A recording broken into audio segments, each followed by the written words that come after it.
अस्सलाम वालेकुम। जी, आज हम जरा स्टार्ट लेते हैं। हमने जैसे लास्ट टाइम डिस्कस किया था कुछ क्वेश्चंस आज इससे आगे लेके जाएंगे। मैंने कहा था ये दो क्लासेस हम जरा इस पे प्रैक्टिस करेंगे और सीवीपी।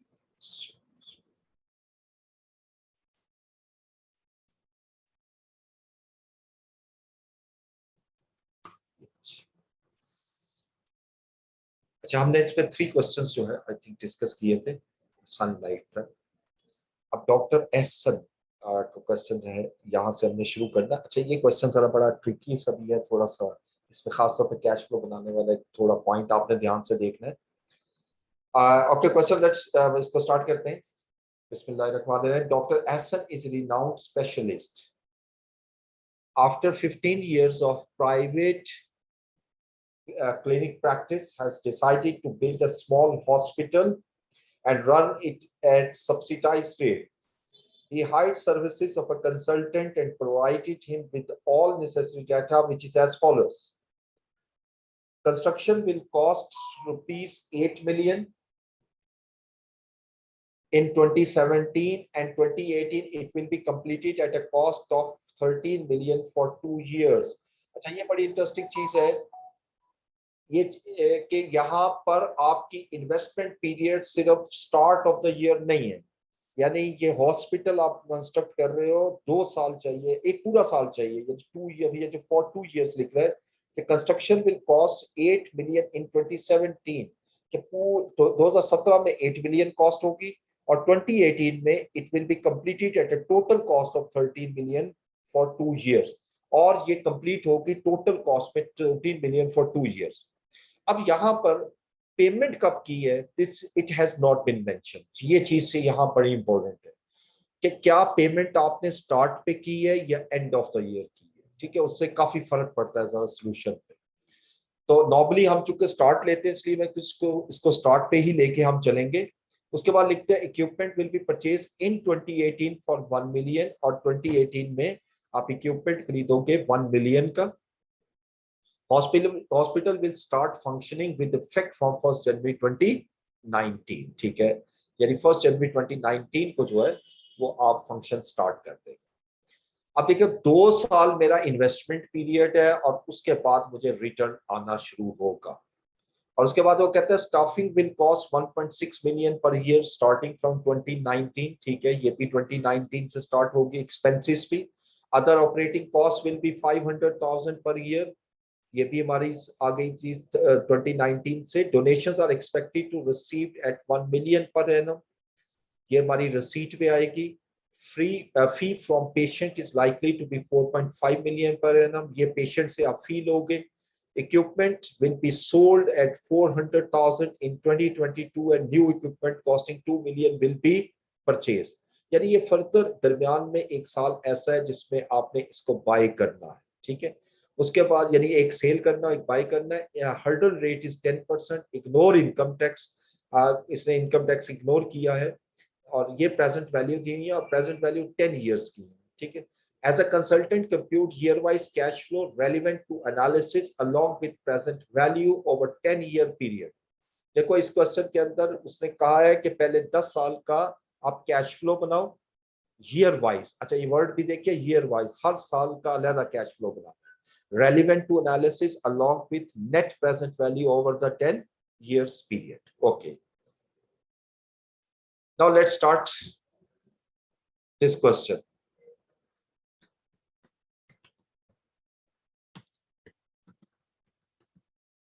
Dr. S,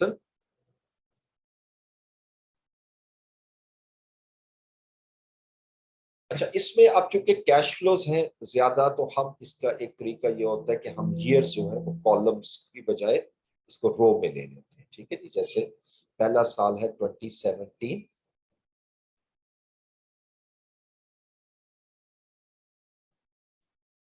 उसके बाद 2018,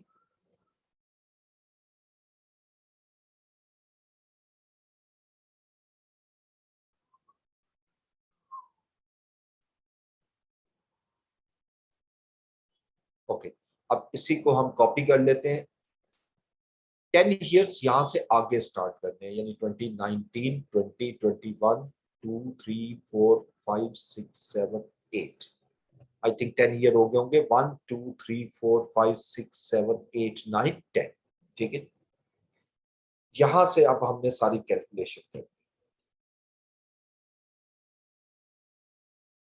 जी। 2017 में पहले कैश फ्लो बनाते हैं। कैश फ्लो में देखिए, जो क्वेश्चन में लिख रहा है, जहां जहां से डाटा आ रहा है मैं वहां से ले रहा हूँ। कंस्ट्रक्शन आपकी स्टार्ट होगी 8 मिलियन।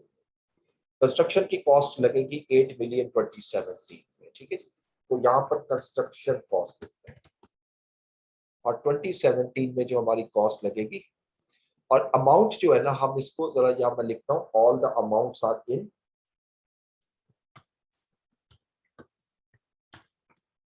₹1000। ठीक है जी, मैं ये जितने अमाउंट्स ले रहा हूँ ये थाउजेंड्स में कन्वर्ट कर रहा हूँ। अब देखिए, ये 8 मिलियन की अमाउंट है, ये काफी बड़ी अमाउंट है, इसको मैंने थाउजेंड में कन्वर्ट कर दिया और ये माइनस में लिखनी है। 2017 में 8000 या 8 मिलियन की इन्वेस्टमेंट की, और 2080 वो कहता है it will be completed total cost of 13 million for 2 years, यानी 2 साल में जो कॉस्ट लगेगी वो 13 मिलियन, जिसमें 2017 की कॉस्ट उसने हमें बता दी 8 मिलियन। इसके बाद 5 मिलियन की कॉस्ट जो है वो 2018 में। ये हमारी कंस्ट्रक्शन कॉस्ट है। ठीक है, इसके बाद वो लिख रहे हैं equipment will B purchased in 2018 for 1 million. अब इक्विपमेंट हमने खरीदना और ये आप खरीदेंगे 2018 में, और ये 1 मिलियन का, तो यहां से 1 मिलियन मैंने माइनस किया। देन फिर वो आगे लिखते हैं जी के hospital will start functioning with effect from January 19 fine. Staffing will cost 1.6 million per year starting from 2019. अब ये स्टाफ कॉस्ट है। स्टाफ कॉस्ट जो है ये हमारी स्टार्ट होगी 1.6 मिलियन 2019 से। ये 1.6 मिलियन ये हर साल आप इसको लेंगे 10 ईयर्स तक। अच्छा, ये ज़हन में रखिएगा कि 10 ईयर्स में ये 2 ईयर शामिल नहीं होते। ये 10 ईयर्स का स्पैन जो है आपका, एक मिनट नीचे पढ़िएगा। As a concern to complete year-wise cash flow relevant to analysis along with net present over a 10-year period. Okay. अच्छा, 10 ईयर पीरियड जो है ना उसके अंदर फिर ये शामिल नहीं होंगे लास्ट, ये 10 इसको खत्म कर, यानी 2 ईयर्स आपका कैश आउटफ्लो है और 8 ईयर आपके कैश इनफ्लोस। ठीक है जी, ये भी आउटफ्लो है, यानी एक्सपेंसेस हैं 1600, सॉरी ये मैंने प्लस में लिख दिया था, इसी को ले जाइए यहाँ पर 8 ईयर्स तक। ठीक है, स्टाफ कॉस्ट के बाद नेक्स्ट कहता है other operating cost 500,000 per year. Other operating cost वो कहता है 500 पर ईयर, यानी 500,000। ये भी हमने कॉपी कर लिया same. Then donations are expected to received at 1 million per annum। ये डोनेशंस आपको हर साल 1 मिलियन मिलेगी। अल्हम्दुलिल्लाह, डोनेशंस जो आपको मिलेंगी वो 1 मिलियन की है हर साल, तो वो भी यहां से स्टार्ट करोगे 1 मिलियन, ये प्लस में लिखेंगे हम, ये सारा 1 मिलियन आपको मिल गया। डोनेशन के बाद कहता है fee from patient to be 4500 per annum. Fee from patient, यानी हर साल 4.5 मिलियन हमें ये भी कैश मिलेगा हर साल। तो हर साल का कैश फ्लो अभी तक सेम है, लेकिन आगे लिखता है equipment will be sold for at ₹400,000 in 2022, यानी सेल ऑफ इक्विपमेंट। इक्विपमेंट जो है वो आप सेल कर दोगे 2022 में, और कितने में सेल करेंगे, उसने लिखा है जी कि 400,000। ये क्या, जब सेल करेंगे तो कैश आएगा, लेकिन इसके साथ फर्दर लिख रहे हैं and new equipment costing 2000 will be purchase. और न्यू इक्विपमेंट जो आप खरीदेंगे ऑब्वियसली इसी साल में, और ये होगा 2000।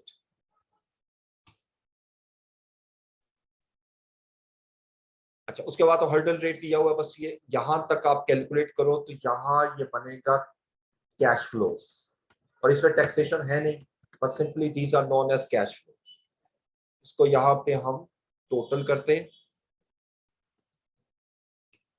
0 ईयर में 8,000 मेरा कैश आउटफ्लो होगा और इससे अगले सालों में ये सारा कुछ में कैश आउटफ्लो आ रहा है और कुछ में कैश इनफ्लो आ रहा है। ठीक है जी। अच्छा, अब यहाँ कैश फ्लो के बाद अब मुझे इसको, अब ये देखें इसके रिक्वायरमेंट के मुताबिक मैंने पहला हिस्सा कैलकुलेट कर लिया। As an accountant compute the year wise cash flows relevant to analysis along with net present value. अब नेट प्रेजेंट वैल्यू निकालनी है तो हर्डल रेट चाहिए मुझे। हर्डल रेट उसने दिया हुआ है 10%। तो ये 10% पे जो वैल्यूज आ रही हैं ये आप लोगे। ठीक है जी, ये वैल्यूज लो और इसमें प्रेजेंट वैल्यू फैक्टर लें। 0 ईयर का 1 आएगा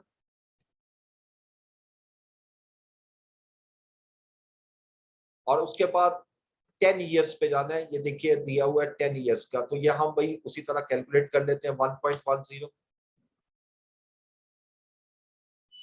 0.909। अब इसी तरह इसको कैलकुलेट कर लेते हैं। ये आखिरी वैल्यू आ रही है 0.424। 0.424 चेक करते हैं। 0.424 ये 9 ईयर्स हुए हैं। अच्छा, 1 साल और है। ठीक हो गया। ये मैंने 9 ईयर 10 ईयर नहीं हुए, ये 9 हुए। इसको काउंट नहीं करना तो ये 0 है।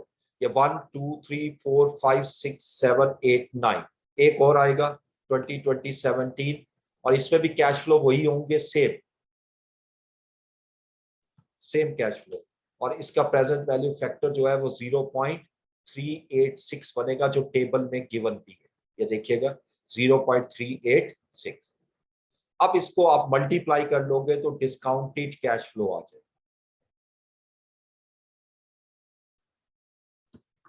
डिस्काउंटेड कैश फ्लो जिसको प्रेजेंट वैल्यू भी कहते हैं। अब 8,000 को मैंने 1 से मल्टीप्लाई किया और ये सारा इसी तरह 6,000 को 0.909 से, 3,400 को 0.826 से एंड सो ऑन। ये मैंने सारा मल्टीप्लाई किया। ठीक है। अब इसके बाद इसको जब मैं टोटल कर लूंगा तो that is net present value.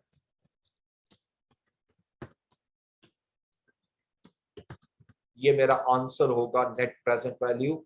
ये सारों को प्लस कर ले, यानी 8,000 से लेकर 1311 तक ये प्लस किया तो 3353 जो मेरा रिजल्ट आ रहा है, ये मैंने हाईलाइट कर दिया स्पेसिफिकली।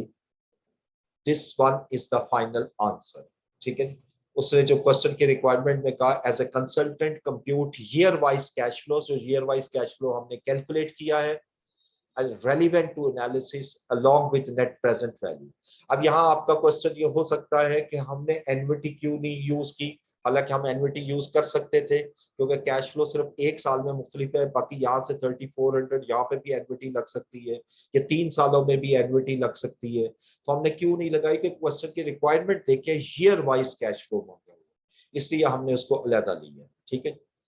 उसके बाद कहता है give your recommendation to the owner that whether or not the clinic should be built, give reason to your answer. ये छोटा सा आंसर देना है कि बताना है कि इसको बिल्ड करना चाहिए या नहीं। ठीक है। तो इस पे आप सिंपली क्या लिखोगे, doctor essence should be recommended, should build the hospital because net present value of the project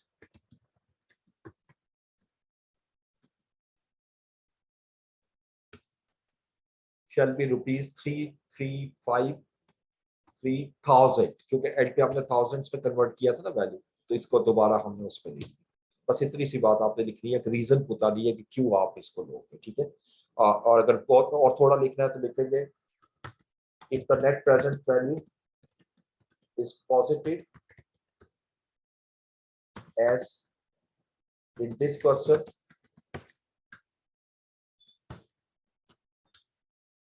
it represents that profits, that project can be profitable।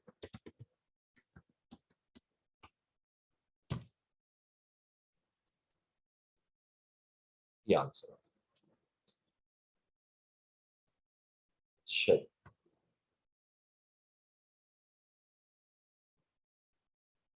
ठीक है, मैं कर देता हूँ।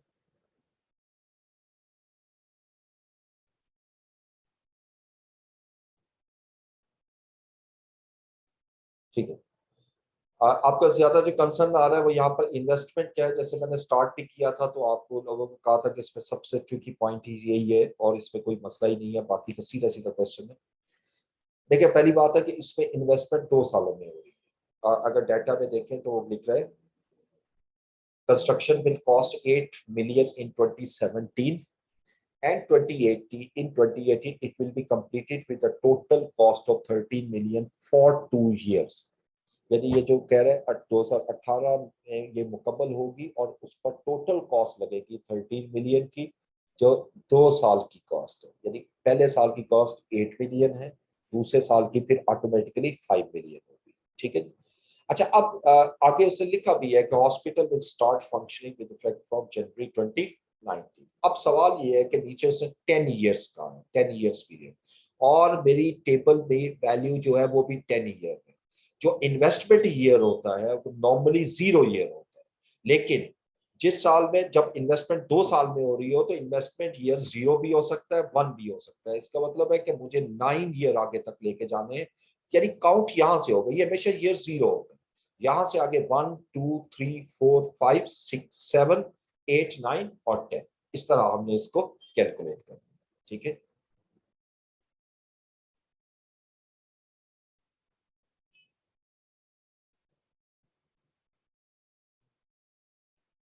जी, ये जो हमने कैलकुलेशन की है ना, 2017 0 ईयर बनता है जी, बिल्कुल। 2017 0 ईयर है और 2018 जो है ये मेरा फर्स्ट ईयर कंसिडर है। ठीक है, इसको यानी ये आप कह लो कि 2017 का स्टार्ट है ये कॉस्ट, और ये 2018 का एंड है, स्टार्ट है, यानी ये हम स्टार्ट पे पे करेंगे। कॉस्ट हम अज्यूम कर रहे हैं, इसमें मैं लिख देता हूँ कि इट हैज बीन अज्यूम्ड। ये बहुत जरूरी है क्योंकि इसमें एक अजम्पशन लेनी पड़ेगी। has been assumed that investment in 2017 and 18 was made at start of year। जब इसको लूंगा तो यहां से फिर आप 2017 का जो स्टार्ट है ना वो आपने स्टार्ट में लेना है, तो फिर मैं इसको ईयर चेंज करूंगा, इसको 2016 करना पड़ेगा और इसको 2017 ये चेंज करना पड़ेगा।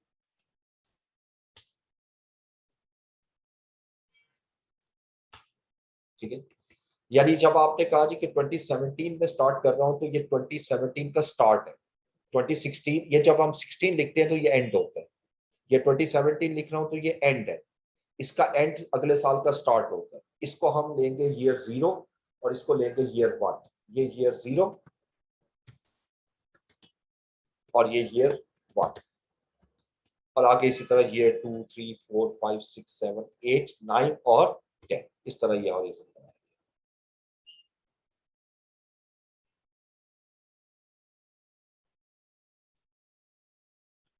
अच्छा, अभी आपने क्वेश्चन किया कि ये टेक्निकल क्वेश्चन किस तरह मिलेंगे। ये कोई टेक्निकल क्वेश्चन नहीं है, लेकिन ये है कि ये क्वेश्चन अगर आपने ऐसे क्वेश्चन लेने तो सबसे बेस्ट बुक जो है वो गैरिसन की है। गैरिसन में आपको मिल जाएगी ये वाले क्वेश्चन इस तरह की, गैरिसन नॉलेज।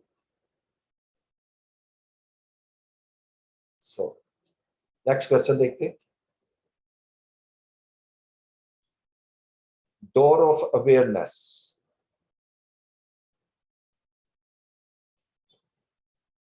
इसमें रिक्वायरमेंट देखिएगा, इसमें भी वो कह रहा है compute the NPV, compute the NPV should the governing board approve the filtration plant installation.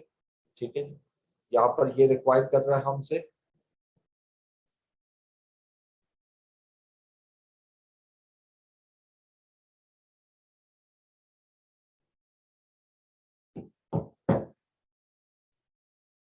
अच्छा, अब यहाँ पर क्वेश्चन की रिक्वायरमेंट है कि आपने नेट प्रेजेंट वैल्यू कैलकुलेट करनी है और आपने फिल्ट्रेशन प्लांट को अप्रूव करना है या नहीं करना, ठीक है। उसके लिए वही एनपीबी को आप देखते हुए करेंगे। तो क्वेश्चन देखें, Door of Awareness is a not profit organisation which operates various schools in the city where free of cost education is provided to the students. One of the school does not have clear drinking water facility. The water that is supplied by municipal supply corporation is not clean, but the same is used for drinking purposes. Lately, the water has become undrinkable, and the school decided to install drinking water filtration plant in the school premises. Board estimate the plant would cost 108,250. ठीक है जी, आपकी जो cost लगेगी 108,250 की है। At the same the school ₹16,150 annually for 10 years, और इसकी वजह से हमारी हर साल 16,150 रुपए की कॉस्ट सेव होगी। School hurdle rate is 8%। छोटा सा क्वेश्चन है और 15 मार्क्स का, ठीक है। अब देखिए इसमें हम जाते हैं question number 5, door of awareness.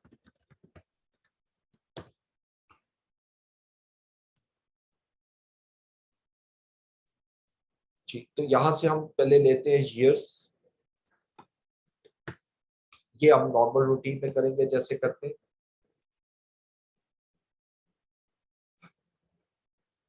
0 year और प्रोजेक्ट कितने साल का, 10 साल आपको सेविंग होगी, यानी 1 से लेकर 10 साल तक इक्वल सेविंग होगी। तो आपने इसको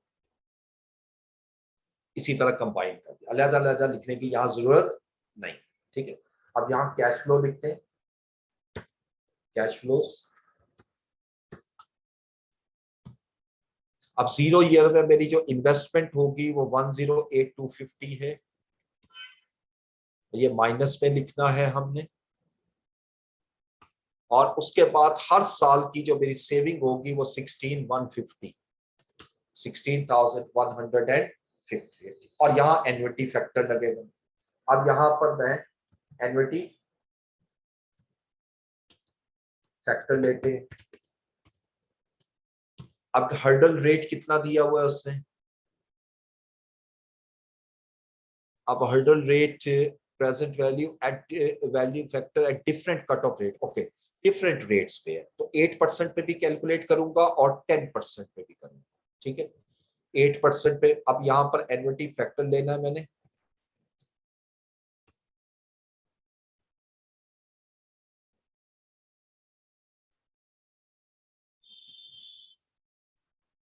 ये एन्युटी फैक्टर, और यहाँ मैं लिख रहा हूँ एट 8%, एज पर क्वेश्चन 8% पहले निकालूंगा। इसका तो फैक्टर यकीनी बात है हमारा 1 ही आएगा। 0 ईयर का हमेशा फैक्टर जो है वो 1 होता है, और अगले साल का फैक्टर उसने दिया हुआ है, ये देखिएगा एन्युटी फैक्टर 8% पे 6.710।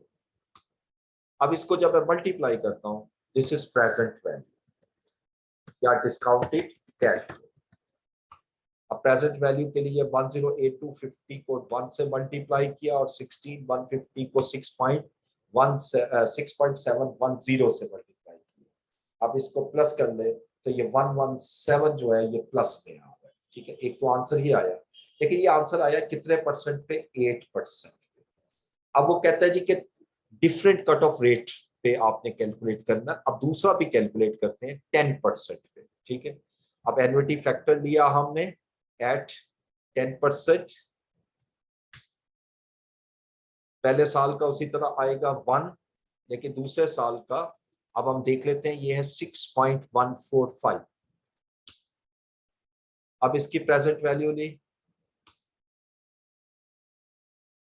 108,250 इंटू 1, और दूसरा किया 99,242। अब 9008 जो है वो नेगेटिव वैल्यू आ गई, ठीक है। अब क्वेश्चन ये कर रहा है कि बताइए कि एनपीवी तो निकाल ली, should the governing board approve the filtration plant installation. तो मैं यहाँ पर इसको प्रैक्टिकली इस तरह लिखूंगा कि if the discount, if the hurdle rate is 8%, then board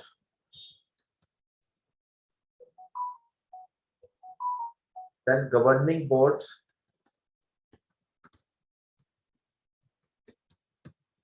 should accept the proposal, but and if hurdle rate is 10%, then governing body should not accept the proposal.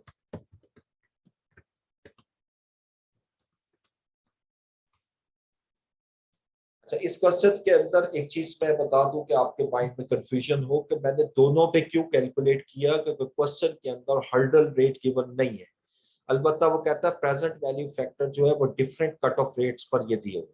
अगर 8% कट ऑफ रेट लगाता हूं तो तब क्या होगा, 10% लगाता हूं तो तब क्या होगा। अच्छा, ये 8% हर्डल रेट दिया हुआ, सॉरी मैंने देखा नहीं, 8% दिया हुआ, तो फिर इसकी जरूरत नहीं, ये जो मैंने कैलकुलेट किया, ठीक है, इसको काट दे, इसकी जरूरत।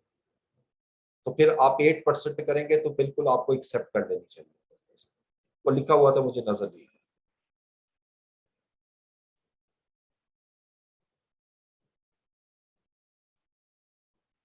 ये अब इसको एक्सेप्ट कर लेना चाहिए, और क्यों करना चाहिए इसके रीजन भी लिख देते हैं। Because at this hurdle rate the present discounted या net present value is positive. Net present value very positive, इसमें बस यही आंसर आए।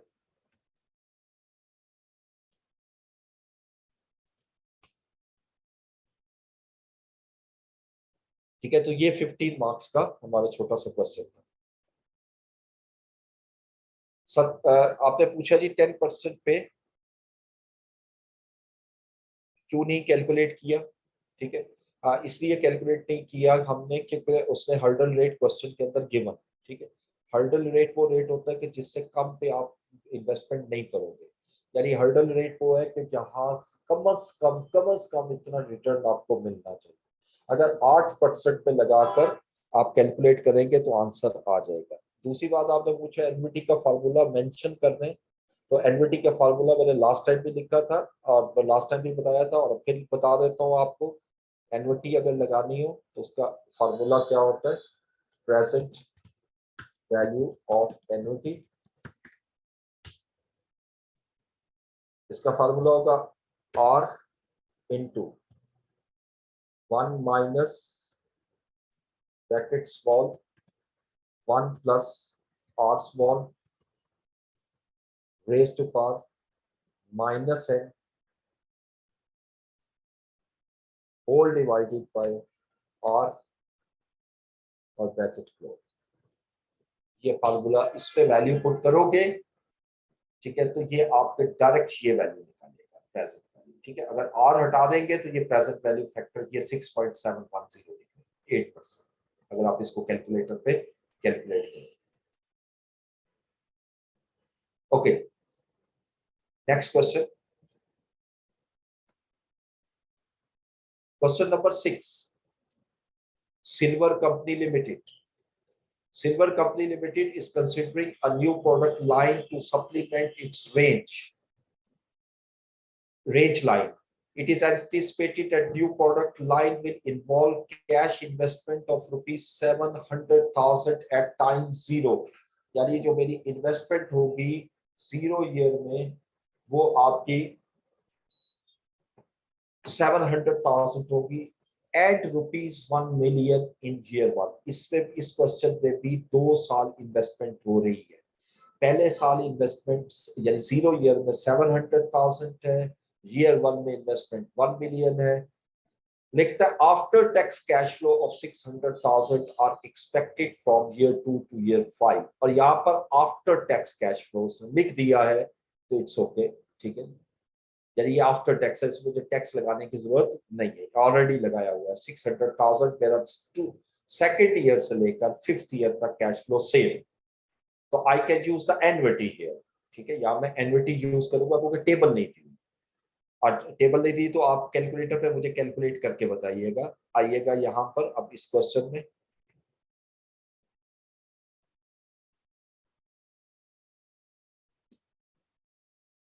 Question number 6, silver company.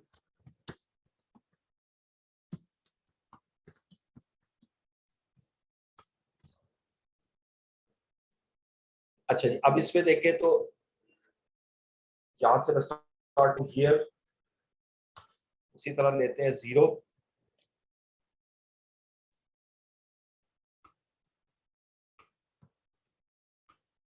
0, 1, ये तो इन्वेस्टमेंट ईयर हो गए। उसके बाद ईयर 2 से 5, 2 से 5, 2-5, ठीक है, 2 से 5 तक कैश फ्लो। अब यहां से आपने एन्युटी फैक्टर लेना। अच्छा, यहां जरा केयरफुली लेना है, एक थोड़ा सा इशू आपको यहाँ फेस करना पड़ सकता है, क्योंकि यहाँ पर एक कॉन्सेप्ट आता है जिसको हम डिलेड एन्युटी कहते हैं, क्योंकि एन्युटी स्टार्ट हो रही है सेकंड ईयर से, फर्स्ट से नहीं। अब यहाँ पे कैश फ्लो में आते, देखो 0 ईयर में मेरी इन्वेस्टमेंट है 700,000, और ये जो कैश फ्लो है इसको मैं इन 1000 कर देता हूँ, ठीक है जी, इन 1000। तो 700 की इन्वेस्टमेंट यहाँ पर आ गई। उसके बाद नेक्स्ट ईयर में इन्वेस्टमेंट जो है वो आपकी 1 मिलियन है, तो अगर इसको थाउजेंड्स में कन्वर्ट करूं तो 1000 आएगा, और ये भी इन्वेस्टमेंट है। लेकिन सेकंड से फिफ्थ ईयर तक हर साल आपको 600,000 मिलेगा कैश इनफ्लो। ये 600,000 आपका कैश इनफ्लो हो गया, ईयर्स 2, 3, 4, 5, 4 साल का 600, ठीक है। अब मुझे यहाँ पर एन्युटी फैक्टर चाहिए। एन्युटी फैक्टर अब कितने परसेंट पे चाहिए? देखो रिक्वायरमेंट नंबर 1 देखिए, वो कहते हैं जी कि if the required rate of return is 15%, what is the NPV of the project, is it acceptable? 15% पे मुझे मैंने लेना है एट 15%, ठीक है जी। अब 0 ईयर का फैक्टर जब निकालेंगे, वो तो आपको पता है कि 1 आएगा हमेशा, 1। अच्छा, पहले साल का निकालना है तो 1 डिवाइडेड बाय 1.15, ठीक है। अच्छा, अब सेकंड से लेकर फिफ्थ ईयर तक कैलकुलेट करना है। अब इसके लिए आप कैलकुलेटर पे जब सॉल्व करोगे तो एक चीज का ख्याल करना पड़ेगा आपको, अगर कैलकुलेटर पे करोगे, क्योंकि ये एन्युटी कितने साल की बनती है, ठीक है। अगर मैं इस फार्मूले को यूज करूं, ये फार्मूला मैं यहां लाता हूं एन्युटी फैक्टर का, आर हटा रहा हूं, कैपिटल आर। इसमें अगर मैं वैल्यू पुट करके दिखाऊं तो 1 प्लस आर, आर है मेरे पास 15%, यानी 1.15 raise to power minus N.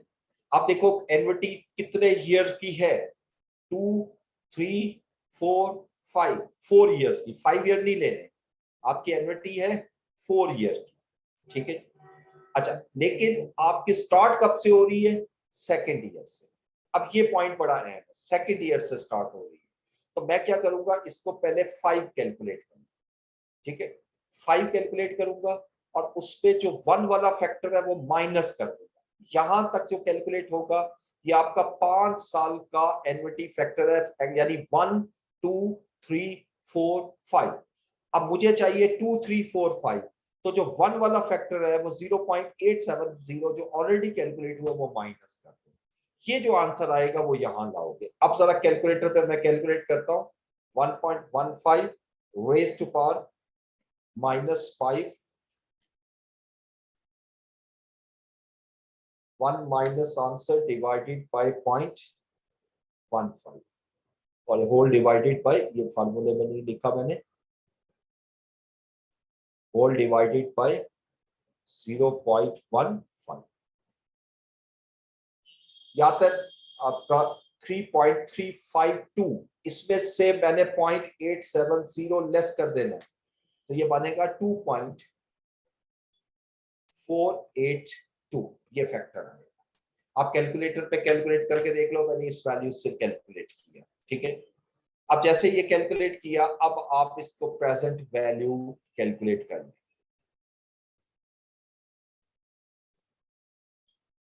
जो क्वेश्चन की रिक्वायरमेंट है, what is the net present value of the project. 700 को मैंने मल्टीप्लाई किया 1000 से, 1 से, फिर इसको 0.870 से, और फिर इसको 2.482 से, इसको प्लस कर लें तीनों वैल्यूज को, तो 80 माइनस में आंसर आ रहा है, प्लस में नहीं आ रहा, ठीक है। ये एनपीवी कैलकुलेट हो गई। क्वेश्चन की रिक्वायरमेंट के मुताबिक एनपीवी निकाल ली। इज इट एक्सेप्टेबल, आप लिखोगे investment in this project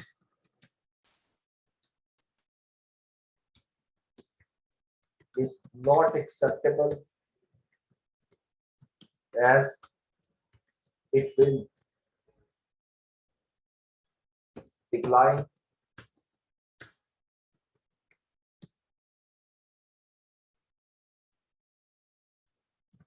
net cash by ₹80,000, ठीक है। इससे हमारा जो कैश है वो 80,000 से कम हो जाए, ठीक। और इसकी बेस पर हम उसको रिजेक्ट कर देंगे, इसको एक्सेप्ट नहीं कर। ये तो था पहला हिस्सा। अब दूसरा कहता है what is internal rate of return, यानी IRR कैलकुलेट करना। अब देखो यहां तक हमने कैलकुलेट किया हुआ है, IRR के लिए मुझे कोई अलग कैलकुलेशन की जरूरत नहीं है। इसी क्वेश्चन में अब मैं एक्टिव एन्युटी फैक्टर लेता हूं। अब मेरा क्वेश्चन ये है कि एन्युटी फैक्टर कितना लूं। देखो 15% पे हमने कैलकुलेट किया था तो -80 आ, ठीक है, -80। तो अब यकीनी बात है, अब मुझे एक ऐसी वैल्यू चाहिए जो पॉजिटिव वैल्यू, और पॉजिटिव वैल्यू के लिए मुझे एनपीवी को कम करना पड़ेगा, यानी ये 13% पे ले जाता, वैसे तो 14 पे भी नेगेटिव आएगा, ठीक है। अब इसको कैलकुलेट करते हैं, 1 डिवाइडेड बाय 1.13, और अब ये वाली कैलकुलेशन इस तरीके से दोबारा कैलकुलेट करनी है कैलकुलेटर पे, यानी 15% की बजाय अब मैं 13% अगर एन्युटी लगाता हूं और इसमें से माइनस करूंगा 0.885, जो फैक्टर आपने कैलकुलेट किया है। अब इसको कैलकुलेट कर लेते हैं।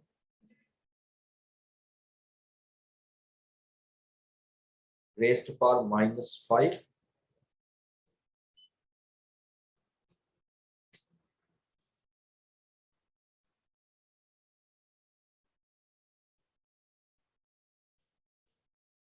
फैक्टर आ रहा है 3.517, और इसमें से माइनस करो 0.885, तो ये बनेगा फैक्टर 2.632, ये एन्युटी फैक्टर आ गया। अब मैं इसकी वजह से दोबारा प्रेजेंट वैल्यू निकालता हूं 13% पर, तो 700 इंटू 1000 इंटू 0.885 और 1579। अब इसको कैलकुलेट किया, ये स्टिल माइनस है। अब इसको और कम करना पड़ेगा, इसको 12% पे ले जाए, थोड़ी सी कैलकुलेशन पे और कम करना है, ट्रायल एंड एरर बेसिस पे इसको 12% पे लेकर के, यार 0.893। अब फार्मूला में ये यूज करूंगा, 1 minus 1.12 raised to power -5 divided by 0.12 minus 0.893। अब इसको कैलकुलेटर के थ्रू कैलकुलेट करते हैं। 1.12 raised to power -5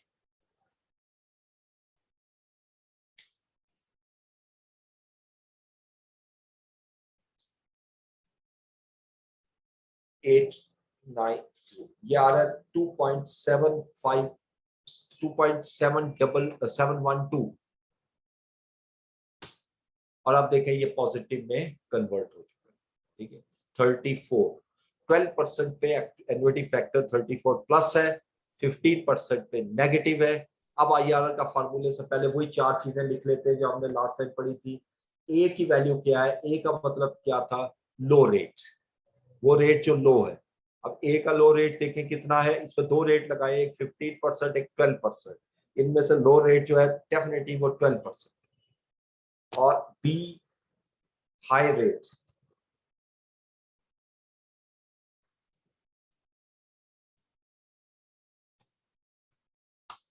और हाई रेट है 15%।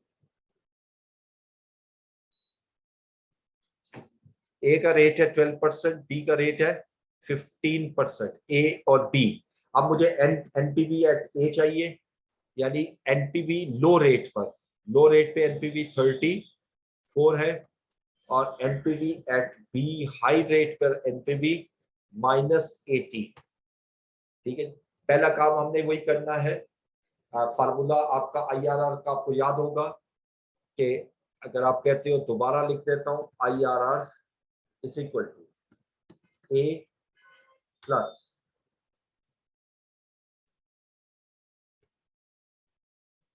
NPV at A in NPV at low rate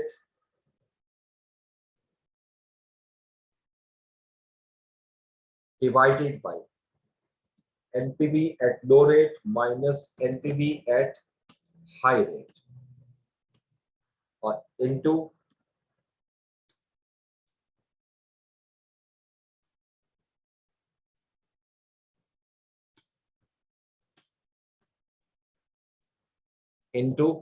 B minus A।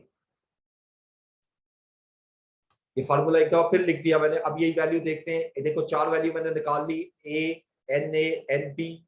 अब N A minus N B करना है, यानी दोनों को ऐड कर लेना है, क्योंकि माइनस और माइनस प्लस हो जाता है।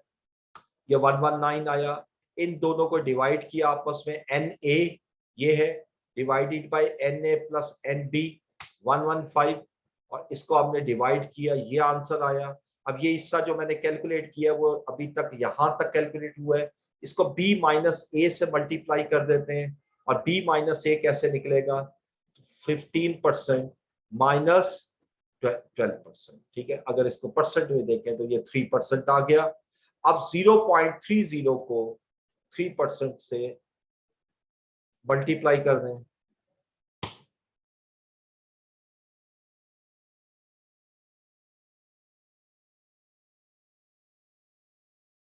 0.90। 3% नहीं है, लो रेट है हमारा 12 बी माइनस से। ठीक है, इसको कैलकुलेट किया, N A divide by B to this, और इसमें प्लस कर लो, ए है 12%, ए है 12%। अब इसको प्लस कर ले तो मेरा फाइनल आंसर आ गया, दैट इज IRR।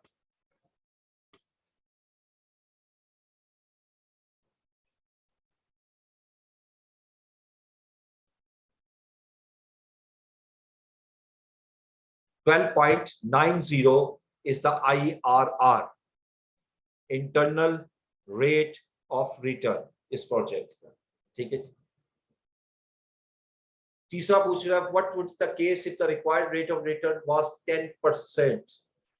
वो कह रहा है जी कि अगर रिक्वायर्ड रेट ऑफ रिटर्न 10% हो तो बताइए केस की सिचुएशन क्या होगी, what would be the case, यानी क्या होगा। तो इसका मतलब एनपीवी मांग रहा है, यहाँ पर एनपीवी निकालनी पड़ेगी। अगर रिक्वायर्ड रेट ऑफ रिटर्न 10% है, अब इसको वो कहता है what would be the case. Okay,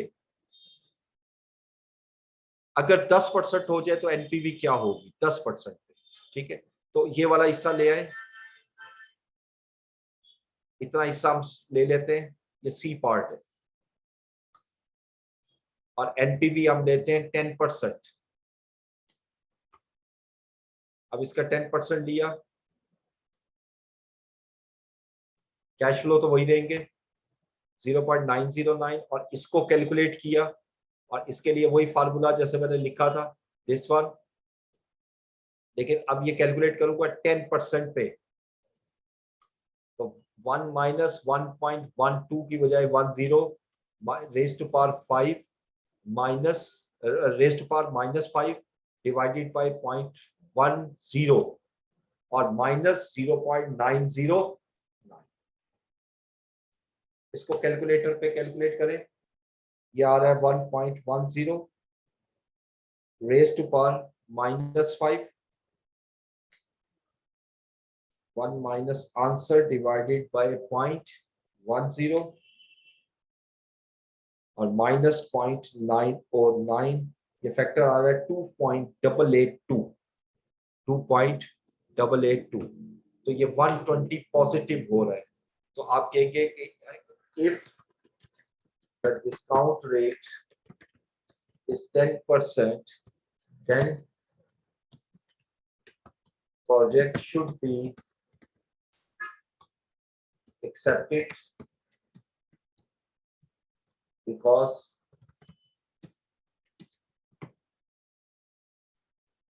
at this level the NPV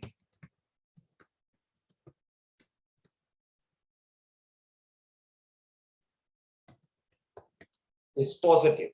ठीक है जी, मैं ये क्वेश्चन करके फिर आपके ये जो क्वेश्चन आपने लिखे हुए इसका जवाब देता हूँ।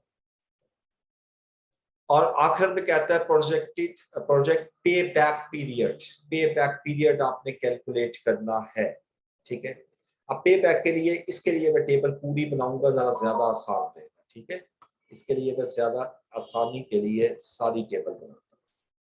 0, 1 इसको अलग-अलग कर देता हूँ, 2, 3, 4, 5 ईयर्स तक। कैश फ्लोज हमारे सामने हैं, ये लिखे हुए। 0 ईयर में कैश फ्लो 700 है, देन 1600 और ईच है। हर साल 600 हमारा कैश फ्लो। इससे आगे चलिएगा जी नेक्स्ट में। अब एक्यूमुलेटेड कैश फ्लो निकालना है, कैश फ्लो इन ₹1000। ठीक है, अब एक्यूमुलेटेड कैश फ्लो कैसे निकलेगा, वो जैसे हमने पढ़ा था, पहला 700, फिर 700 प्लस 1000 1700, फिर 1700 में से 600 रिकवर हुआ, फिर इसमें से 600 रिकवर हुआ, फिर 600 रिकवर हुआ, अल्टीमेटली ये पे बैक यहां तक निकल आया। अब इसको पे बैक लिख लीजिएगा, पे बैक पीरियड। अच्छा, अब यहाँ पर ये इन्वेस्टमेंट पीरियड है 0 और 1, पे बैक यहां से शुरू होगा 1 और 1, और यहाँ पे चूंकि पॉजिटिव वैल्यू आ रही है तो 500 को मैं डिवाइड कर दूंगा 600 पर। ये हम सेवरल टाइम पीछे क्वेश्चंस में कर चुके हैं, तो it means 2.83 is the pay back period.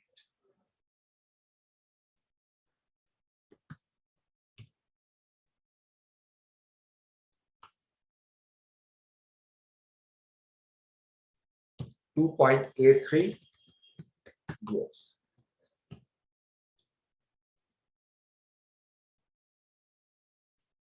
जी जी, तो ये क्वेश्चन अब ये मुकम्मल हुआ आपका विंटर 2019 का। अब मैं जब आपके क्वेश्चंस देख लूं,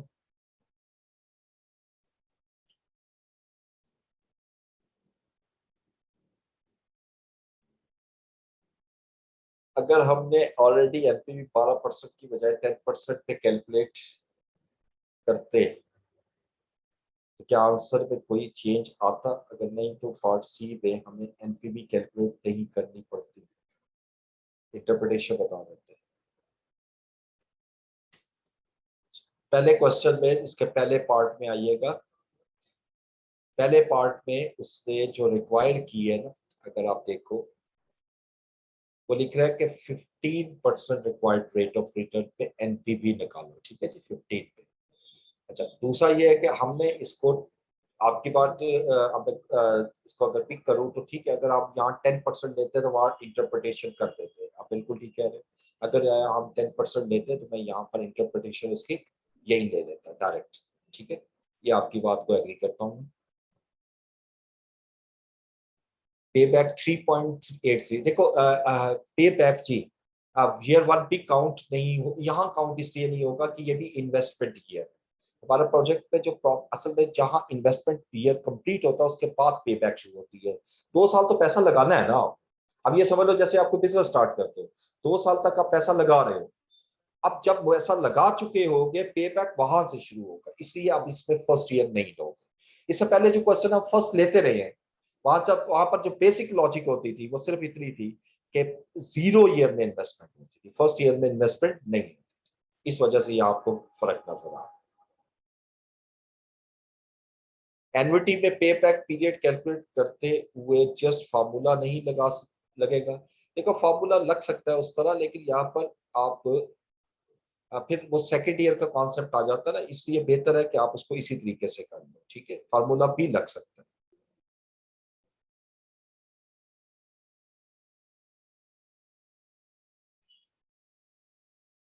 ओके, एन्युटी का फार्मूला मैंने पेपर पे लिख के नहीं भेजा, चलो मैं लिख लेता हूँ और आपको भेज देता हूँ।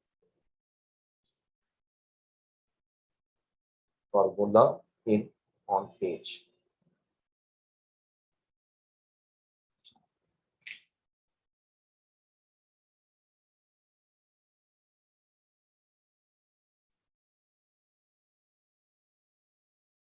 देखिए 5 है, 4 नहीं है, क्योंकि इसमें सेकंड से शुरू हो रहा है।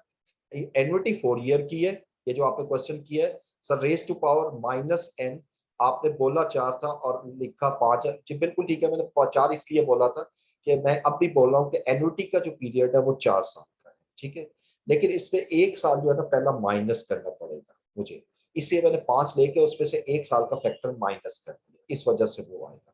1 साल का इसलिए कि एन्युटी सेकंड ईयर से शुरू होगी, इसको डिलेड एन्युटी कहते हैं। मैं जरा इसका कॉन्सेप्ट आपको अलहदा से भी बता देता हूँ, जरा देखिएगा ये होता क्या है, ये कैसे डिले होती है।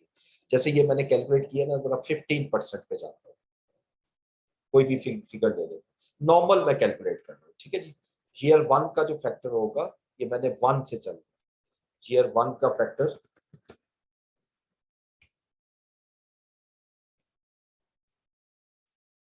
1 होगा, 1/1.15। ठीक है, ये टेबल है, समझ ले, ये समझ ले कि आपको क्वेश्चन में टेबल दी। मैं इसको 5 ईयर तक लेके जाता हूँ, 1 टू 5 ईयर तक है। तो सेकेंड ईयर का मैं लूंगा फैक्टर, तो ये आ जाएगा, इसको डिवाइड किया 1.15 पे, और उसके बाद ये नीचे तक लेगा। ठीक है, अब देखिए, अब मैं आपको बताता हूँ ये बेसिकली करते क्या है। देखिए ये 5 साल है, तो चूंकि हम फार्मूले में तो हम 5 साल पूरे लगा के इसको माइनस करना है, मुझे एनविटी चाहिए इस पीरियड की, ये जिसको मैं हाईलाइट कर रहा हूँ। ठीक है, यानी इन 4 का मुझे टोटल चाहिए, जो कि बनता है 2 पॉइंट, इसको देख लो ये सम आ रहा है, अगर मैं इन चारों को टोटल करूं 2.483। फार्मूले में मैं ये 4 पुट करूंगा तो वो 1 2 3 4 पिक कर लेगा। फार्मूले का असूल एक ही है, वो 0 से स्टार्ट करता है, यानी 1 2 3 4। अगर मैं n4 पुट करता हूं तो 1 2 3 4 लेगा, मुझे चाहिए 2 3 4 5। इस वजह से मैं क्या करूंगा कि पहले अगर फार्मूला यूज करना है तो पहले मैं 5 पूरे लूंगा, और उसमें से पहले साल का फैक्टर जो अलहदा लिखा माइनस कर दूंगा। और अगर आप टेबल ले रहे हो तो ज्यादा आसान है, टेबल में बस वही साल उठाओ जो लिखे हुए हैं, 2 3 4 5, ये 2 3 4 5, ये वो वैल्यू है। होपफुली आप अंडरस्टैंड इसको कर दियो।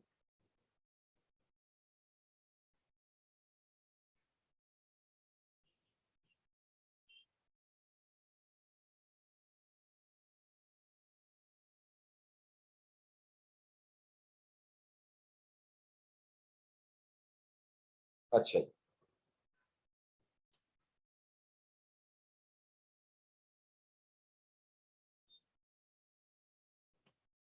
अभी आप एक क्वेश्चन कर रहे हो विंटर 17 का, आई थिंक।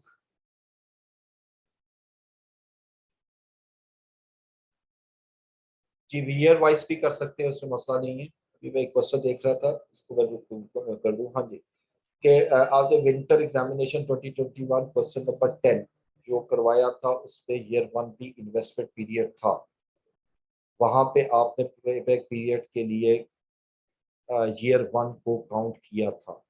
माइट भी वो फार्मूला लगाते हुए कर दिया हो, लेकिन नहीं करते उसको। ठीक है, हो सकता हो गया हो, आप ठीक कह रहे होगे। लेकिन चूंकि मैं अक्सर फार्मूला ही लगा रहा होता हूँ, खुद कर रहा होता हूँ, तो कई दफा कॉपी करते वक्त हो चुका हो सकता है, तो आपने नहीं लेना, आपने इन्वेस्टमेंट पीरियड के बाद से पे बैक को शुरू करना, जैसे आज मैंने की।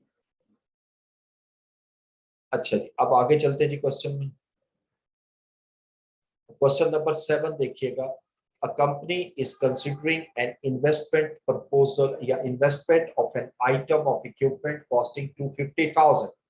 ये मेरी इन्वेस्टमेंट आ गई जो ईयर 0 में आएगी। The equipment would be used to make a product. Equipment हम यूज करेंगे एक प्रोडक्ट को बनाने के लिए। The selling price of the product would be ₹10 per unit and the variable cost per unit, all cash cost would be 6 per unit, यानी ₹6।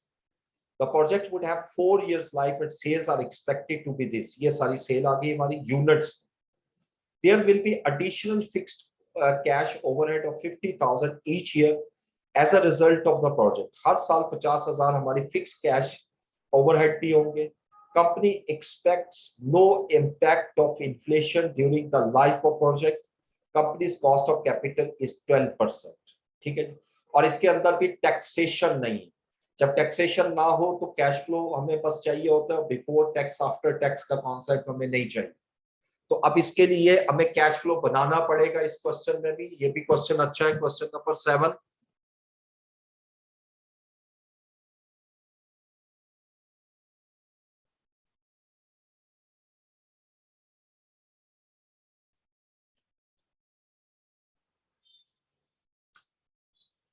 Question number 7।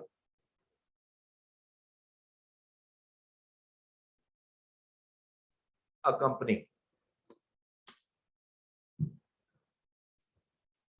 A company is considering an investment। अच्छा ये अब आ जाए इस पे। 4 साल का पहले मुझे निकालना पड़ेगा, 5 साल का डेटा है, उसी तरह लेते हैं ईयर्स।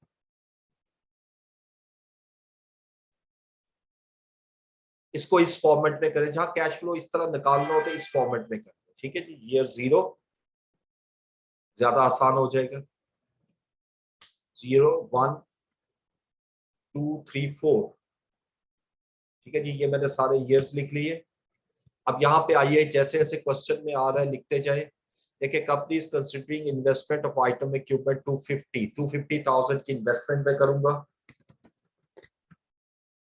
और इन्वेस्टमेंट किस साल में होगी? यकीनन 0 ईयर में 250,000। उसके बाद equipment would be used to make a product. Selling price of the product would be 10 per unit. Okay, अब पहले साल में 20,000 यूनिट सेल कर रहे हो, ये सेल है 20,000 यूनिट्स, और एक यूनिट 10 रुपए में सेल होगा, तो 20,000 इंटू 10, 200,000 पहले साल सेल होगी। सेल से कैश इनफ्लो होता है। दूसरे साल 40,000 यूनिट सेल करोगे तो 4 लाख रुपए सेल होगी। तीसरे साल 60,000 यूनिट सेल करेंगे तो 6 लाख रुपए सेल होगी। और फोर्थ ईयर 20,000 यूनिट सेल करोगे तो 200,000 हमारी सेल्स होगी। उसके बाद हमें चाहिए, आगे पढ़िए, तब variable cost per unit, all cash cost would be 6। अब इस पे वेरिएबल कॉस्ट आएगी, और वो कह रहा है कैश कॉस्ट है, तो 6 पर यूनिट है। अब पहले साल 20,000 यूनिट अगर आप बनाकर बेचते हो तो 6 रुपए कॉस्ट आएगी इस पे, 6 रुपीज। तो 20,000 इंटू 6, 120,000, इससे कैश आउटफ्लो होगा। दूसरे साल 40,000 into 40,000 into 5, sorry 6 rupees cost है ना, टू 40,000। तीसरे साल 60,000 इंटू 6, 360,000। और चौथे साल फिर 20,000 यूनिट सेल करोगे, 20,000 इंटू 6, 120,000। वेरिएबल कॉस्ट के बाद देखें तो आपका नेक्स्ट दिया हुआ है फिक्स कॉस्ट, और फिक्स कॉस्ट 50,000 हर साल में। तो फिक्स कॉस्ट लीजिएगा और हर साल में 50,000 माइनस कर।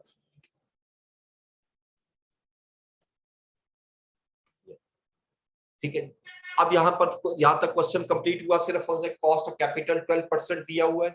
अब यहां पे कैश फ्लो निकाल लो, नेट कैश फ्लो।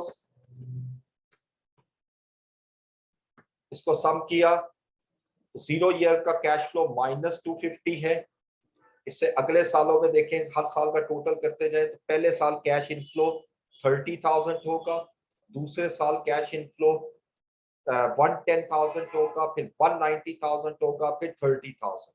ये सारा मैंने कैश फ्लो आपके सामने कैलकुलेट कर दिया, net cash flow.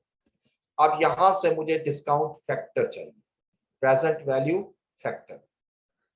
Present value factor at 12%। इसने क्वेश्चन में कॉस्ट ऑफ कैपिटल हमें दिया हुआ है 12%, कॉस्ट ऑफ कैपिटल 12%। तो यहाँ पहले साल कैलकुलेट करते हैं।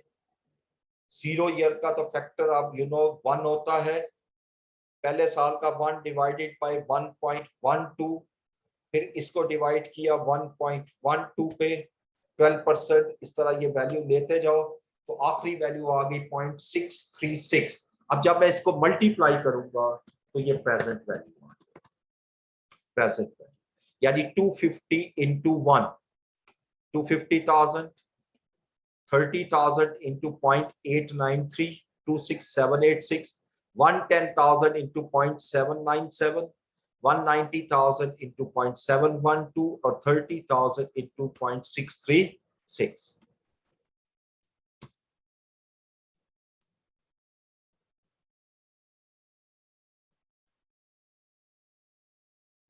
अब मैं यहां पर एनपीवी निकाल लेता हूं, नेट प्रेजेंट वैल्यू, जो क्वेश्चन की रिक्वायरमेंट है, calculate the net present value.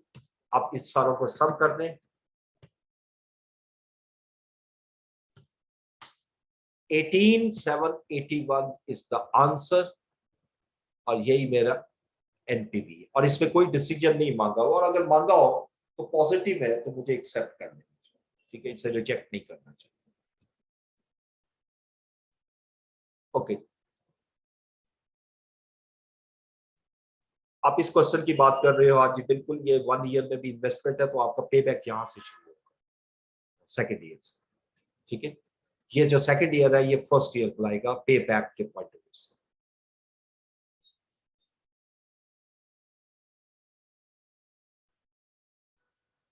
देखिए आपने ये क्वेश्चन किया है, एक मिनट यहां से मैं चलता हूं।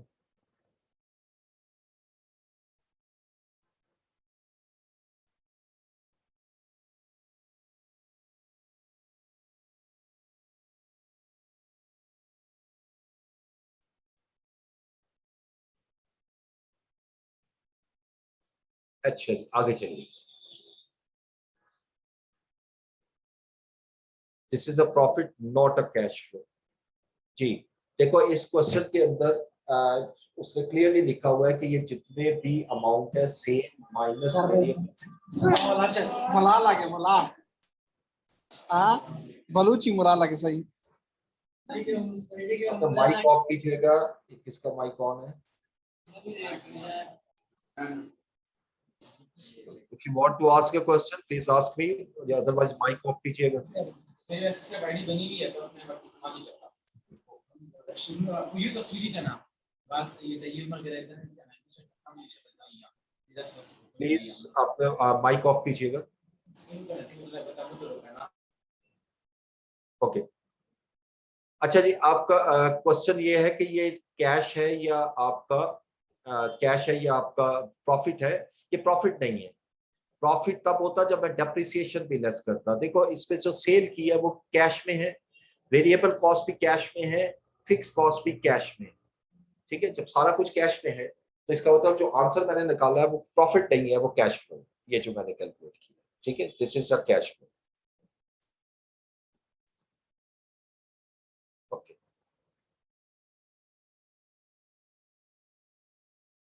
और कोई क्वेश्चन था आप लोगों का? अच्छा, अगर किसी क्वेश्चन में आपने लिखा कॉस्ट ऑफ कैपिटल ना दिया हो तो कैसे कैलकुलेट करेंगे? देखिए पहली बात याद रखिएगा कि इस क्वेश्चन के अंदर कॉस्ट ऑफ कैपिटल लाजमन दिया होगा। अच्छा, अब आ जाए कि कॉस्ट ऑफ कैपिटल निकाला कैसे जाता है, वो एक अलग टॉपिक है, वो फाइनेंशियल मैनेजमेंट का टॉपिक है, वो अलग है, और उस पर अगर क्वेश्चन आया तो वो सेपरेट आया। वैसे पिछले पेपर में अभी तक नहीं आया हुआ, लेकिन कोर्स में है वो मैं करवा दूंगा, ठीक है। ओके, अब आइएगा, ये 8 क्वेश्चन तो हमने कर लिया था। अब ये आखिरी क्वेश्चन है, क्वेश्चन नंबर 9, इसको भी कर लेते हैं। पे बैक पीरियड का छोटा सा क्वेश्चन है। Company has invested 150,000 in a business, its expected profit is as under. ये आपके 5 सालों के प्रॉफिट दिए हुए हैं और आपका पे बैक पीरियड ऑफ प्रोजेक्ट आपने कैलकुलेट करना है। ठीक है, ये जो 2005 है ये ईयर 1 है जहां से कैश फ्लो आपका आ रहा है। इसका मतलब इन्वेस्टमेंट आपने 2005 के स्टार्ट में की है, इन्वेस्टमेंट आपने 2005 के स्टार्ट में की है। Question number 9.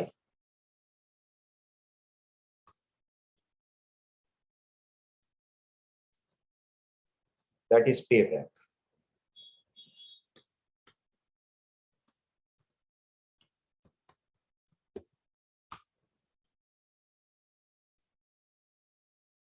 Years लेते हैं जी, उसमें जितने क्वेश्चन में दिए हुए हैं सारे ले लेते हैं years।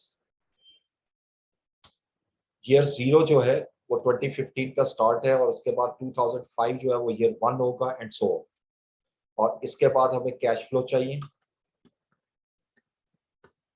देखिए 0 ईयर में इन्वेस्टमेंट है मेरी 150,000। उसके बाद पहले साल में कैश फ्लो है 40,000, सेकेंड ईयर में 50,000, 60,000, 70,000 एंड 80,000। अब एक्यूमुलेटेड कैश फ्लो निकालिएगा।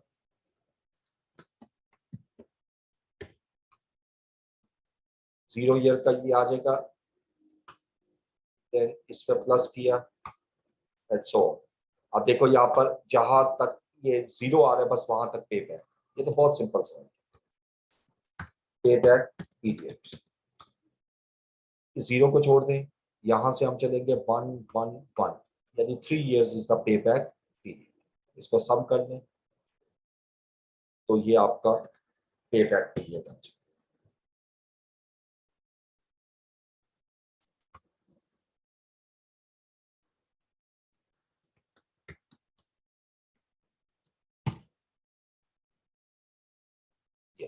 ठीक है। अच्छा, ये सारे क्वेश्चन हमने सॉल्व किए। अब अगले टॉपिक पे मैं जाऊंगा। What are the requirements of question 8? Question 8,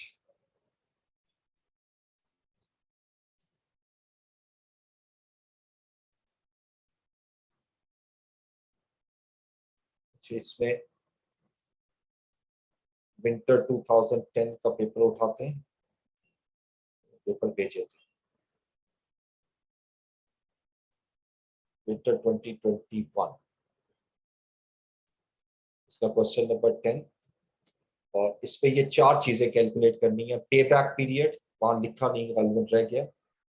पे back period, discounted pay back period, net present value और आईआर इस क्वेश्चन के अंदर मैं ऐड कर दूंगा। ठीक है, ये 4 चीजें कैलकुलेट करनी है। पे back period, internal rate of return, discounted pay back, और ये मैंने करवाया था आप लोगों को। ठीक है, ये 4 चीजें आपने कैलकुलेट करनी।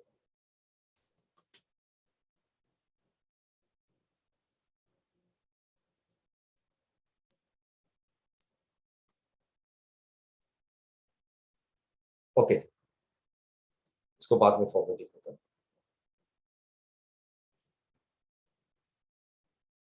अच्छा, अब आप लोगों का जो क्वेश्चन था, क्वेश्चन नंबर 4 में 2016 क्यों लिया? 2016 इसलिए लिया कि हम एंड शो कर रहे हैं, अदरवाइज आप इस तरह भी लिख सकते हो, कोई इतना मसला नहीं। आप 2016 ना कंफ्यूज हो रहे हो तो ना, आप इसको लिखो 2017, लेकिन आप साथ लिखो स्टार्ट। ठीक है, ये स्टार्ट हुआ 2017 का स्टार्ट ईयर का, तो चलो एक ही बात, क्योंकि नॉर्मली हम यहाँ जो लिखते हैं ना वो एंड ऑफ ईयर, तो 2016 का एंड 2017 का स्टार्ट इक्वल होता है, इसलिए मैंने दिया। तो आप 17 स्टार्ट करें। ओके। अच्छा, अब आप लोगों का बार बार क्वेश्चन, जब से मैं ये टॉपिक शुरू किया 2-3 लेक्चर हो गया, और आपको क्वेश्चन था कॉस्ट ऑफ कैपिटल क्या होता है, तो मैं उसी की तरफ आ रहा हूँ। What is cost of capital? And cost of capital is always known as weighted average cost of capital. Most of the cases हम इसको weighted average cost of capital, मुख्तसर तौर पे लिखने के लिए हम कॉस्ट ऑफ कैपिटल लिखते हैं, और इसको हम वैक भी कहते हैं, WACC, being weighted average cost of capital। Basically होता क्या है, देखो कोई भी बिजनेस में जब भी कोई बिजनेस स्टार्ट करता है उसका एक कैपिटल स्ट्रक्चर होता है, capital structure. What is capital structure? यानी मीन उसका जो उसने जो बिजनेस के अंदर इन्वेस्टमेंट की है उसका सोर्स कहां से आया। You know that the capital structure or investment sources are comprised of two things. First is equity and second is debt. अब एक एक चीज को मैं आपके साथ डिस्कस कर रहा हूं, इक्विटी एंड डेट, ठीक है। यानी या तो आप शेयर इशू करोगे या आप बॉन्ड्स लोन वगैरह लोगे। जब मैं इक्विटी की बात करता हूं तो इक्विटी में दो आ जाती हैं, एक ऑर्डिनरी शेयर्स और सेकंड प्रेफरेंस शेयर्स।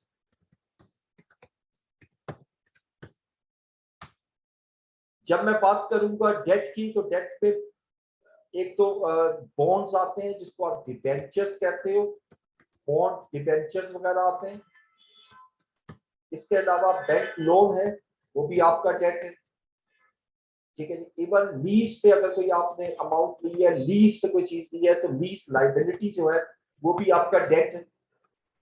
तो आप बिजनेस में जो पैसा लगाते हो वो मुख्तलिफ सोर्स से आता है, कुछ शेयर से आता है, कुछ प्रेफरेंस शेयर से आता है, यानी शेयर्स में ऑर्डिनरी शेयर और प्रेफरेंस शेयर से, कुछ बॉन्ड्स के थ्रू आप जनरेट करते हो, कुछ लोन के थ्रू करते हो, कुछ लाइबिलिटी के थ्रू, लीज के थ्रू करते हो। अब मेरा बड़ा इंपॉर्टेंट चीज देखो, जब मैं ऑर्डिनरी शेयर्स की बात करूंगा, इसको मैं जरा यहाँ अलग से लिख देता हूँ। इक्विटी की जो पहली टाइप है वो मैं यहाँ लाता हूँ, ऑर्डिनरी शेयर्स, ठीक है जी। ऑर्डिनरी शेयर, ऑर्डिनरी शेयर, और दूसरी है हमारे पास प्रेफरेंस शेयर्स। इस तरह का ऑर्डिनरी शेयर पे जो आप पे करते हो वो दैट इज डिविडेंड, ठीक है। ऑर्डिनरी शेयर पे डिविडेंड पे करते हो और प्रेफरेंस शेयर पे भी जो पे करते हो वो डिविडेंड है। सिर्फ फर्क ये होता है कि प्रेफरेंस शेयर पे जो डिविडेंड होता है वो हमारा फिक्स्ड नेचर का होता है, यानी हमें फिक्स डिविडेंड देना है। अगर 10% प्रेफरेंस शेयर इशू किए हैं मैंने तो 10% ही मुझे उसमें पे करना है। ऑर्डिनरी शेयर का तो अलग है, ऑर्डिनरी शेयर पे जो डिविडेंड है वो फ्लक्चुएट करता है, कभी हम कम डिविडेंड देते हैं, कभी ज्यादा डिविडेंड देते हैं, कभी जीरो डिविडेंड देते हैं, depending upon the policy of the company, ठीक है। अब इसी तरह डेट में आएंगे तो डेट में तीन टाइप मैंने आपकी डिस्कस की, और तीनों पे जो हम पे करते हैं that you know that interest, चाहे वो आपका बॉन्ड हो उस पे भी हमने इंटरेस्ट पे करना है, बैंक लोन लिया हुआ है उस पे भी इंटरेस्ट पे करना है, लाइबिलिटी लीज की है उस पे भी इंटरेस्ट पे करना है। लेकिन इन तीनों पे इंटरेस्ट सेम नहीं होगा, इन तीनों पर इंटरेस्ट सेम नहीं होगा। अब फर्ज करें, मैं आपसे, चले मैं आसान करता हूं कि मैं डिविडेंड पे कर रहा हूं 15%, ये सारी मैं परसेंटेज में लिखता हूं, ठीक है जी। मैं 15% आपका डिविडेंड पे कर रहा हूँ ऑर्डिनरी शेयर, प्रेफरेंस शेयर पे मैं 12% पे कर रहा हूँ, बॉन्ड पे मैं 10% इंटरेस्ट पे कर रहा हूँ, लोन पे मैं 11% पे कर रहा हूँ, लीज पे मैं 9% पे कर रहा हूँ। अब देखो, मैंने ये सारी इतनी इतनी पेमेंट कर रहा हूँ, लोगों से पैसा लिया हुआ है और आगे लगाया हुआ है, और लोगों को मैंने ये पेमेंट करनी है 15%, 12%, 10%, 11%, 9%। तो what is my cost of capital, यानी जो मैंने कैपिटल जनरेट किया है लोगों से इक्विटी और डेट की फॉर्म में, उस पे जो मैं अमाउंट पे कर रहा हूं उसकी कॉस्ट क्या है। This is known as weighted average cost of capital. अब जब मैं इसको एवरेज करूंगा उसको हम वेटेड वैक कहते हैं, कॉस्ट ऑफ कैपिटल कहते हैं, ठीक है। अब इसके लिए फॉर्मूला हम क्या यूज करते हैं, फॉर्मूला की फॉर्म में अगर आए तो हम क्या फॉर्मूला यूज करेंगे, इसको भी मैं आपको फॉर्मूला जो है वो पेज पे लिख के भेज दूंगा, उसके मुताबिक फिर मैं समझा भी दूंगा। अभी मैं आपको टेबल में समझाता हूँ, ठीक है। यहाँ पे हम ये करते हैं कि जैसे फिक्टिशियस वैल्यू ले रहा हूँ इसको समझाने के लिए कि हमारे पास कैपिटल स्ट्रक्चर में क्या क्या है, यानी कैपिटल स्ट्रक्चर जो है हमारे पास उसमें क्या क्या है। मैं ये पांचों चीजें लेता हूँ जी, ऑर्डिनरी शेयर्स भी हैं, प्रेफरेंस शेयर्स भी हैं, बॉन्ड्स भी है, लोन भी है, बैंक लोन,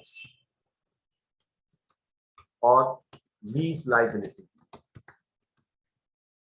अच्छा, अब आपने ये बताना है कि कितनी कितनी अमाउंट जो है इन मिलियन, चले कैलकुलेट कर लेते हैं, कितने मिलियन का आपने शेयर कैपिटल लिया हुआ है। फर्ज करें हम कहते हैं जी 70 मिलियन, 700 मिलियन का शेयर कैपिटल है, 200 मिलियन का मेरे पास शेयर प्रेफरेंस शेयर इशू किए हुए हैं, 500 मिलियन के मैंने बॉन्ड्स इशू किए हुए हैं, 150 मिलियन के मैंने लोन लिए हुए हैं, और 50 मिलियन की मेरी लीज लाइबिलिटी है। ठीक है, ये बेसिकली बुक वैल्यू है, यानी जो आपका कैपिटल स्ट्रक्चर है, जिसके थ्रू जितनी जितनी अमाउंट आपने लोगों से ली हुई है, ये वो अमाउंट आ गई। ठीक है, अब इन पर जो रिटर्न पे कर रहे हैं, यानी रिटर्न जो हम पे कर रहे हैं, वो कितने कितने परसेंट दे रहे हैं, मैं इन्हीं को उठा लेता हूँ।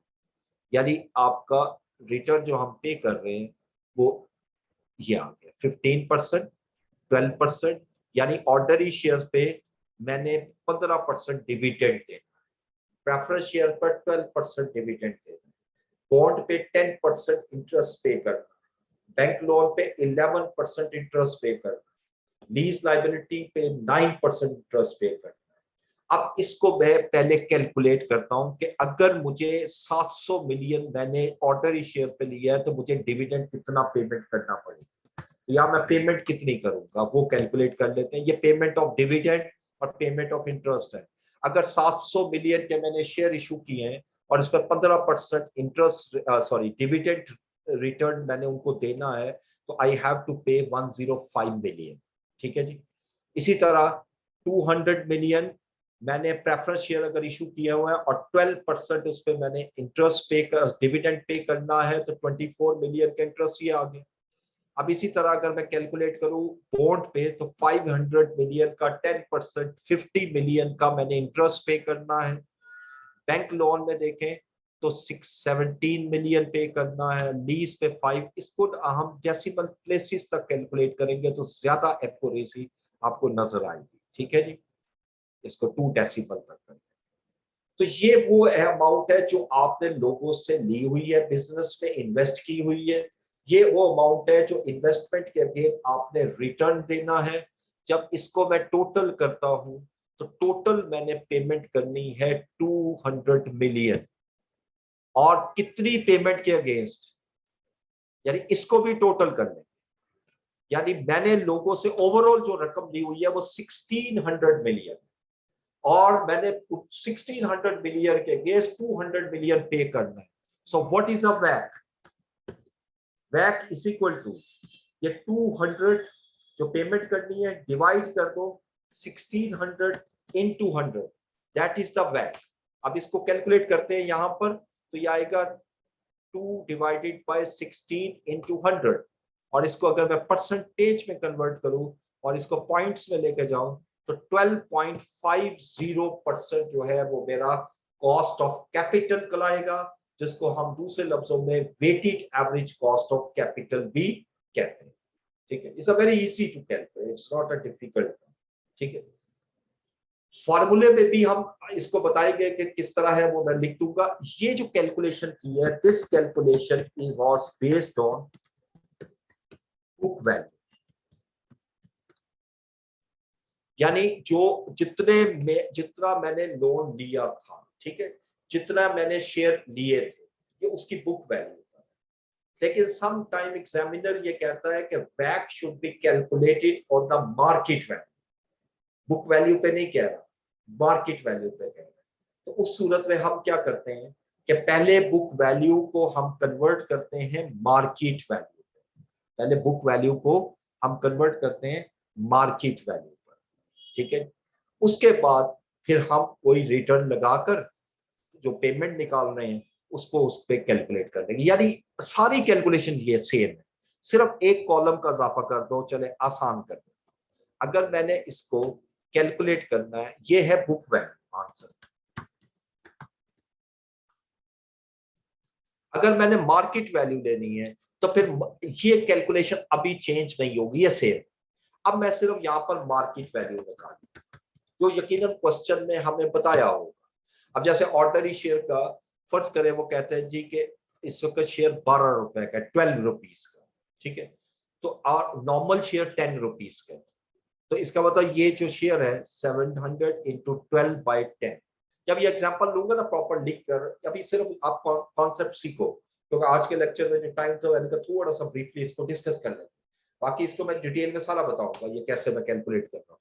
तो 840 मिलियन जो है वो मेरे पास कैलकुलेट होकर आ गई ऑर्डिनरी शेयर्स। अब प्रेफरेंस शेयर की मार्केट वैल्यू अगर वो कहते हैं जी कि ये 5% ज्यादा हो गई है, 5% ज्यादा, तो इसको 5% बढ़ा दूंगा। अब बॉन्ड्स की मार्केट वैल्यू वो कहता है जी 95% है, तो इसको 95% पे कर देता हूं। जबकि बैंक लोन की और लाइबिलिटी की वो कहता है जी मार्केट वैल्यू सेम। सिर्फ मैंने ये कैलकुलेशन कर, अब जब मैं वैक कैलकुलेट करूंगा, वैक on the basis of market value, अब ये मार्केट वैल्यू बेस कैलकुलेट कर, तो फिर 200 को मैं 1600 पे डिवाइड नहीं करूंगा बल्कि 1725 पे डिवाइड करूंगा। 200 को पहले हमने 1600 पे डिवाइड किया था क्योंकि ये बुक वैल्यू है, लेकिन अगर जिस क्वेश्चन में ये मार्केट वैल्यू बेस कह दें तो पहले आपने मार्केट वैल्यू निकालनी है, और मार्केट वैल्यू निकालने के बाद फिर उसको आपने परसेंटेज पे कन्वर्ट करना है। अब इसको कैलकुलेट किया 200 डिवाइड बाय 1725 इनटू परसेंटेज, तो मार्केट वैल्यू पर 11.59% जो है weighted average cost of capital बनता है। इन्वेस्टर जो अपने पॉइंट ऑफ व्यू से वैक कैलकुलेट करते हैं वो मार्केट वैल्यू को प्रेफरेंस देते हैं। कंपनी अपने पॉइंट ऑफ व्यू से जब कैलकुलेट करेगी तो वो बुक वैल्यू को प्रेफर करेगी, क्योंकि कंपनी ने जो रिटर्न देना होता है, पैसे वापस करने होते हैं, वो उस उतनी रकम वापस करनी होती है जितनी लोन के तौर पे ली है, अदर देन इंटरेस्ट। ठीक है, इस वजह से हम उसको सेपरेट लेते हैं, लेकिन इन्वेस्टर जो है वो मार्केट वैल्यू को लाजमन देखते हैं। ठीक है, डेट और इक्विटी के इंटरेस्ट रेट सेम हो सकते हैं जी, बिल्कुल हो सकते हैं, जो दिया हो उसी तरह हम कैलकुलेट करेंगे, अगर सेम दिया हुआ है तो सेम कैलकुलेट करेंगे। ठीक है, दूसरा, would this be a simple average? Not at all, it is not a simple average. अगर आप गौर से देखो ये वेटेड एवरेज है, हमने उसके वेट को भी लिया है, वो जो प्राइस है दैट इज अ वेट। ठीक है, इस वजह से हम इसको सिंपल एवरेज ट्रीट नहीं करें।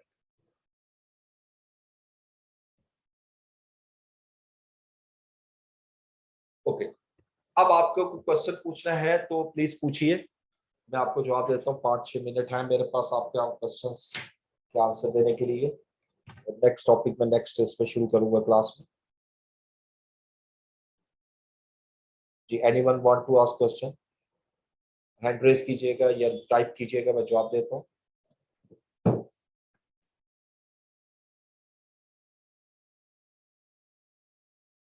इसमें पेमेंट कॉलम चेंज नहीं होगा। ठीक है, पेमेंट कॉलम आपका सेम रहेगा। और वो अगर अच्छा, नमाज का टाइम तो अभी है अभी 5:15 बजे होती है जमात। मार्केट वैल्यू का मैं नेक्स्ट क्लास में एक्सप्लेन करूंगा। रिडीमेबल भी शेयर्स गिवन इंटरेस्ट और डिविडेंड। ओके, अब यहाँ मैं थोड़ी सी आपको चीज बता देता हूँ। जो आपके प्रेफरेंस शेयर्स होते हैं ना, प्रेफरेंस शेयर्स वो दो किस्म के होते हैं। There are two types of preference shares.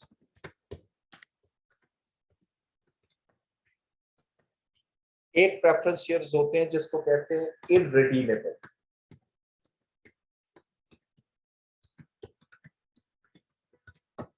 ठीक है, और एक होते हैं रिडीमेबल।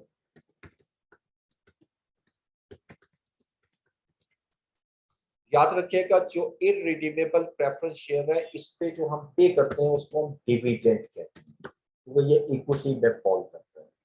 और जो रिडीमेबल प्रेफरेंस शेयर्स होते हैं इस पे जो हम पे करते हैं वो इंटरेस्ट होता है। लेकिन हमें इस पे इतना ज्यादा कंसर्न इसलिए नहीं होता क्योंकि हमें सिर्फ पेमेंट निकालनी होती है कि हमने पैसे देने कितने, वो चाहे डिविडेंड की फॉर्म में हो या इंटरेस्ट की फॉर्म में, वो सेम होता है, उसमें कोई फर्क नहीं आता। ठीक है, अब ये मैं आगे लिख देता हूँ। It is basically considered as equity and it is considered as debt. ये दोनों की टाइप डिफरेंट होती है।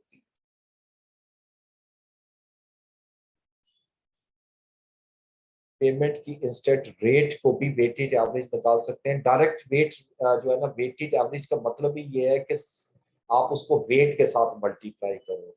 ठीक है, अदरवाइज अगर आप सिर्फ रेट की एवरेज लोगे वो सिंपल एवरेज हो।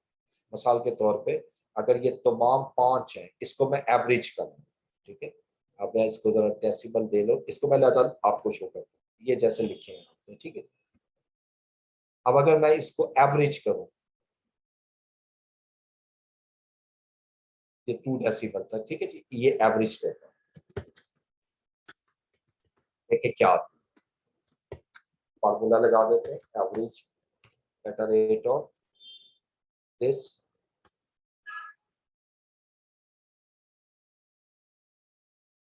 देखिए 11.40 एवरेज बनती है, और वैक जो मेरा बनता है वो 12.50, ठीक है।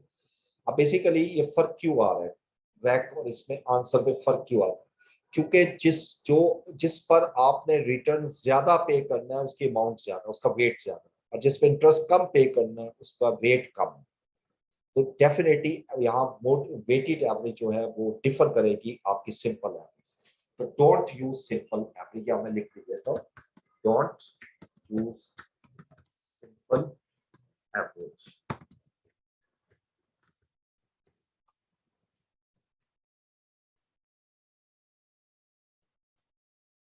जी जी।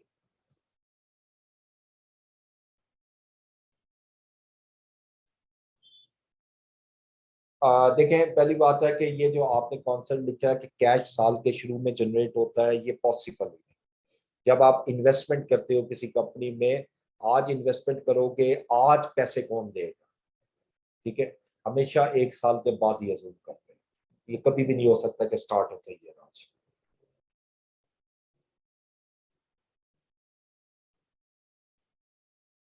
और कोई question, question number 6, silver company, इस क्वेश्चन में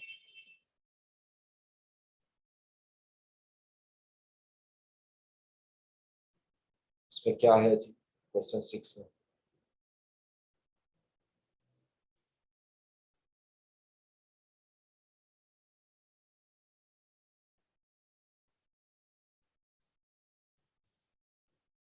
एनओटी में,